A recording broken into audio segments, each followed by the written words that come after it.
नमस्कार दोस्तों, मैं गौतम मौर्य स्वागत करता हूं आप सभी का आपके अपने यूट्यूब चैनल सृष्टि कंपनी क्लासेस में। तो आज हम आए हैं एक नए टॉपिक के साथ जो एग्जाम की दृष्टि से महत्वपूर्ण का मतलब जितने भी वेरी वेरी वेरी लगाओ फिर भी कम पड़ जाएगा। बेहद महत्वपूर्ण टॉपिक है। यहाँ पे चाहे पीसीएस हो, आर हो, वनडे एग्जाम जितने भी हों, यहाँ पे एक ना एक क्वेश्चन आता है। तो आज कुछ बात करेंगे जो आज का जो टॉपिक है मगध साम्राज्य कब इसका उदय हुआ है, क्या मतलब इसके कारण रहे हैं, जो भी है चर्चा करेंगे आज। तो देखते हैं आज का जो टॉपिक है मगध साम्राज्य। मगध साम्राज्य टॉपिक है। तो मगध साम्राज्य में जो चार जो जनपद थे बेहद महत्वपूर्ण थे। मगध साम्राज्य में जो जनपद हैं, चार जनपद बेहद महत्वपूर्ण रहे हैं। तो कौन कौन से हैं वो देखते हैं।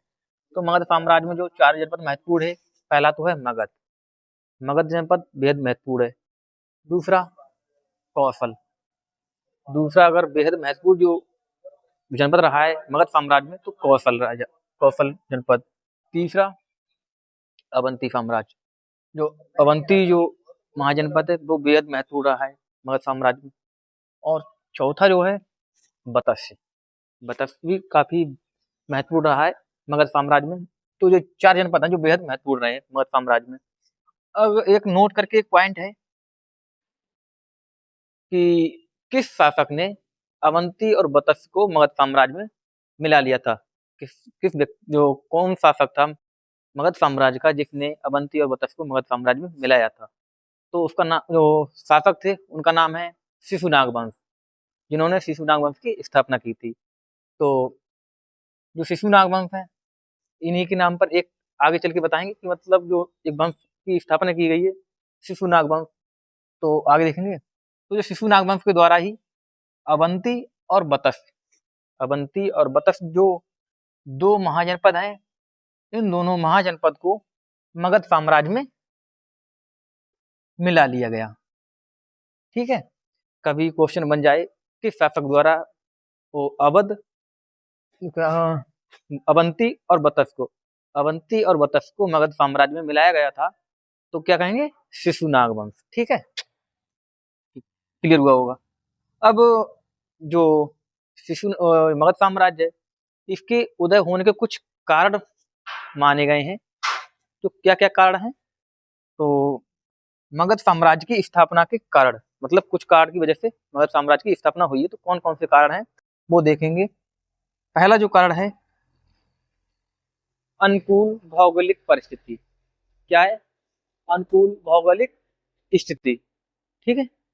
जो पहला जो कारण है अनुकूल भौगोलिक स्थिति, इसका पहला कारण है मगध साम्राज्य की स्थापना का।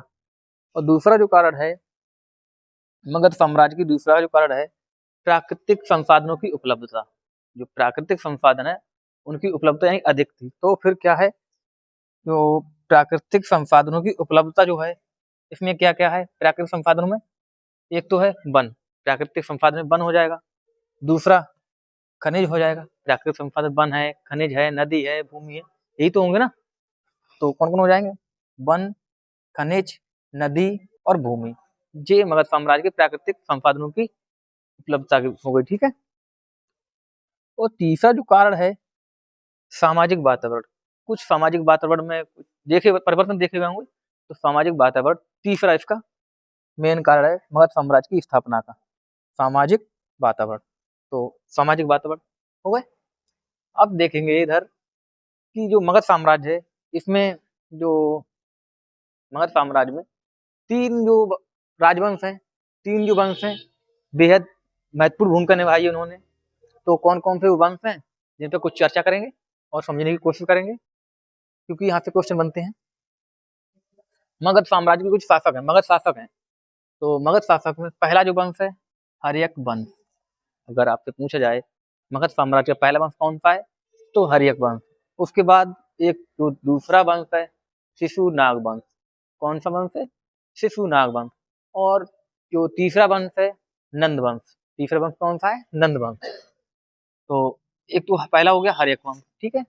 दूसरा शिशुनाग वंश हो गया, चौथा और तीसरा नंद वंश हो गया। तीन वंश हो गए।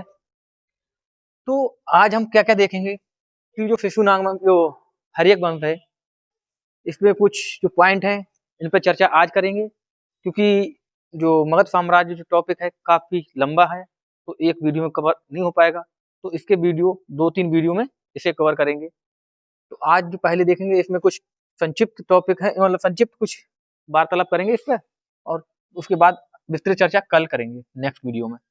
तो इसका जो समय है, जो टाइम पीरियड है हर्यक वंश का, तो 544 ईसा पूर्व से लेके 412 ईसा पूर्व तक। कब तक है? 544 ईसा पूर्व से लेकर, यहाँ बीसी लिखा हुआ है, बीसी का मतलब आप भी सब समझते होंगे कि उसका मतलब होता है ईसा पूर्व। तो 544 बीसी से लेकर 412 बीसी तक। तो मगध साम्राज्य के संस्थापक जो हैं, कौन है? बिंबिसार। मगध साम्राज्य के संस्थापक कौन है? बिंबिसार हैं। और फिर इनकी राजधानी, जो मगध साम्राज्य के संस्थापक हैं बिंबिसार, इनकी राजधानी क्या थी? राजगृही या गृहब्रज। राजधानी राजगृह या गृहब्रज, जो वर्तमान आपको पता है पटना में पड़ता है। तो कहाँ राजधानी कहाँ है? राजगृही या गृहब्रज, इनकी राजधानी रही। किसकी राजधानी रही? तो बिंबिसार की राजधानी।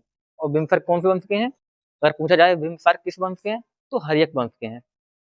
तो आगे देखते हैं, क्योंकि एक टर्म दिया गया है इस वंश को, पितृहंता वंश। पितृहंता वंश किसे कहते हैं? तो पितृहंता वंश एक ऐसा शब्द है, क्योंकि यहाँ के हर शासक ने अपने पिता की हत्या करने के बाद ही शासक बना, मतलब शासन करने के लिए, गद्दी पर बैठने के लिए अपने पिता की ही हत्या की।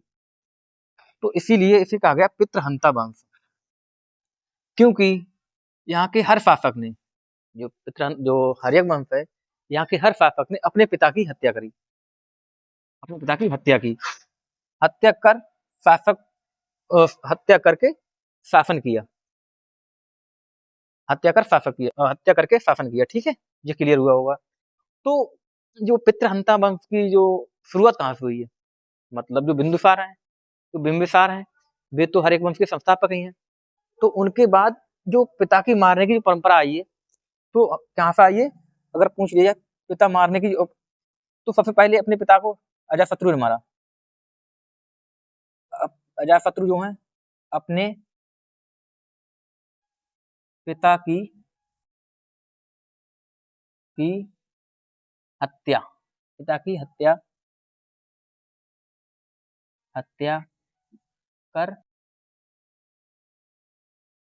करके शासन किया। ठीक है, शासन किया। तो क्या क्या है?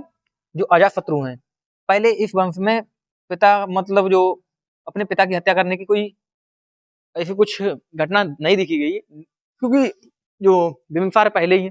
उसके बाद अजातशत्रु जो थे, इन्होंने अपने पिता की हत्या करके शासन किया और गद्दी पर बैठे अपने पिता की हत्या करने के बाद। फिर क्या होता है, मतलब अभी इसके बारे में कुछ कल डिटेल में बात करेंगे। तो अभी एक क्रम है, क्रम कभी भी पूछ लेते हैं हर एग्जाम में, क्रोनोलॉजी सेट करने के लिए आ जाते हैं क्वेश्चन। तो पहले अजातशत्रु हो ही गए, पहले बिंबिसार हैं, फिर अजातशत्रु हैं, उनके बाद जो तीसरा जो शासक है उदयन, जो हर्यक वंश है उसके तीसरे शासक हैं। और अंतिम जो शासक हैं, उनका नाम है नामदशक हर्यक वंश के अंतिम शासक हैं। और जो शिशुनाग वंश है, अब अगर कभी क्रम पूछ लें, तो ये 544 ईसा पूर्व से लेके 412 ईसा पूर्व तक रहे हैं।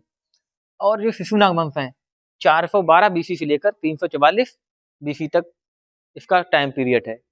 412 ईसा पूर्व से लेके 344 ईसा पूर्व तक इनका टाइम पीरियड है।